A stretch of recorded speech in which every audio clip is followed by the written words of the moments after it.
I'm State Representative Dr. Deacon Jermaine Johnson, and I will be running for governor of South Carolina. Well, the main thing is to get the priorities right here in South Carolina.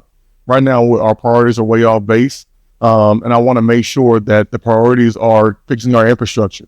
Our infrastructure, I just saw the other day that South Carolina's bridges are the worst. We've got the worst percentage of bridges in disrepair in the entire country. Our roads are either one or two of most dangerous and most underkept in the country. We've got a lot of issues that are going on with our infrastructure, and we're not putting an adequate investment in our infrastructure. We also have an issue when it comes to mental health and mental illness in the state. And with mental health, it's a big, broad situation that we have that contributes to the homicide situation we have in this state.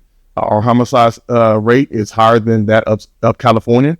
We've got issues here in South Carolina where, individuals with mental health and mental illness concerns are not in a facility, but they're actually in jail for some situations that they have going on mentally. I think we need to work on that. I also think that we have to do a full-on education audit, public education audit for this state to compare the rural schools that are doing well versus the rural schools that are not performing very well, the urban schools that are performing well versus the urban schools that are not performing well. We have to look at the administration overhead of all of our public schools to see which ones are top heavy and which ones are we sending additional funds to.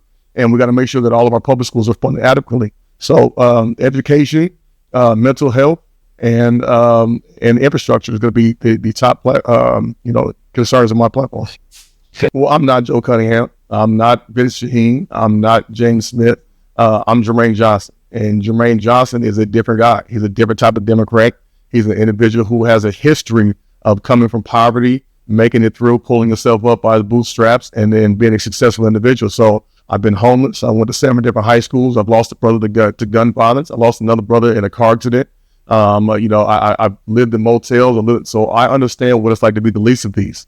And because I understand what it's like to be the least of these, then that means I'm going to lead from a place of compassion, a place of love, a place of understanding. An individual who's not going to see race, color, gender, ideology, any of that type of stuff.